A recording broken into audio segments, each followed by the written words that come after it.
You were on your way home when you died. It was a car accident, nothing particularly remarkable, but fatal nonetheless. You left behind a wife and 2 children. It was a painless death. The EMTs tried their best to save you, but to no avail. Your body was so utterly shattered you were better off, trust me. And that's when you met me. What happened? You asked. Where am I? You died, I said matter-of-factly. No point in mincing words. There was a truck and it was skidding. Yup, I said. I died? Yup, but don't feel bad about it. Everyone dies, I said. You looked around. There was nothingness, just you and me. What is this place? You asked. Is this the afterlife? Well, more or less, I said.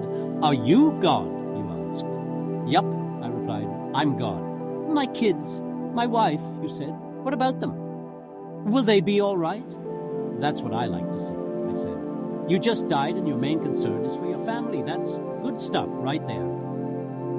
You looked at me with fascination. To you, I didn't look like God. I just looked like some man, or possibly a woman, some vague authority figure, maybe. More of a grammar school teacher than the Almighty.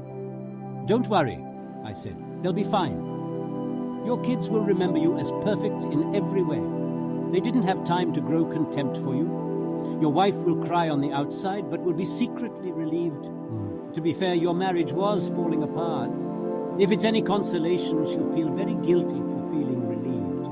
Oh, you said. So what happens now? Do I go to heaven or hell or something? Neither, I said. You'll be reincarnated. Ah, you said. So the Hindus were right.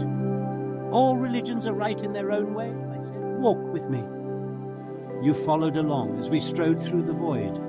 Where were we going? Nowhere in particular, I said. It's just nice to walk while we talk. So what's the point then? You asked. When I get reborn, I'll just be a blank slate, right? A baby. So all my experiences and everything I did in this life won't matter. Not so, I said. You have within you all the knowledge and experiences of all your past lives. You just don't remember them right now. I stopped walking and took you by the shoulders. Your soul is more magnificent, beautiful, and gigantic than you can possibly imagine. A human mind can only contain a tiny fraction of what you are. It's like sticking your finger in a glass of water to see if it's hot or cold. You put a tiny part of yourself into the vessel, and when you bring it back out, you've gained all the experiences it had. You've been in a human for the last 48 years, so you haven't stretched out yet and felt the rest of your immense consciousness. If we hung out here for long enough, you'd start remembering everything. But there's no point to doing that between each life. How many times have I been reincarnated then? Oh, lots and lots. And into lots of different lives, I said. This time around, you'll be a Chinese peasant girl in 540 AD.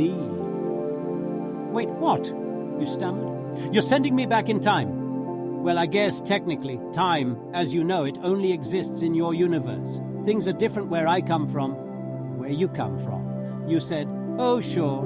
I explained, I come from somewhere else. And there are others like me. I know you'll want to know what it's like there, but honestly, you wouldn't understand. Oh, you said, a little let down. But wait, if I get reincarnated to other places in time, I could have interacted with myself at some point.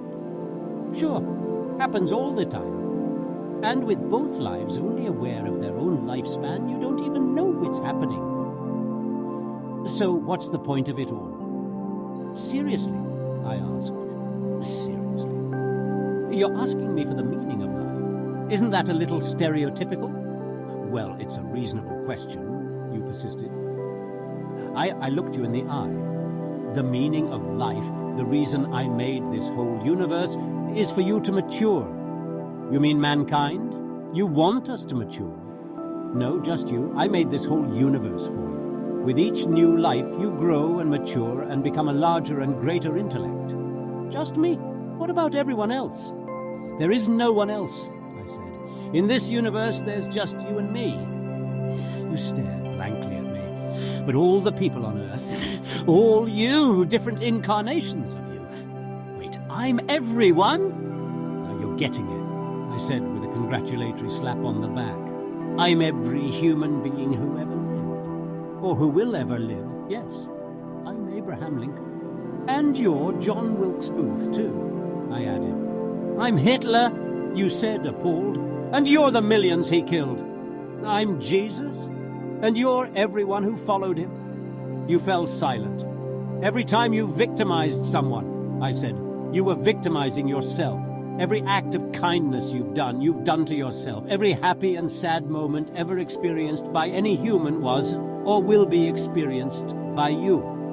You thought for a long time. Why, you ask me, why do all this? Because someday you will become like me. Because that's what you are. You're one of my kind. You're my child. Whoa, you said, incredulous. You mean I'm a god? No, not yet. You're a fetus. You're still growing. Once you've lived every human life throughout all time, you will have grown enough to be born. So the whole universe, you said, it's just an egg, I answered. Now it's time for you to move on to your next life. And I sent you on your way.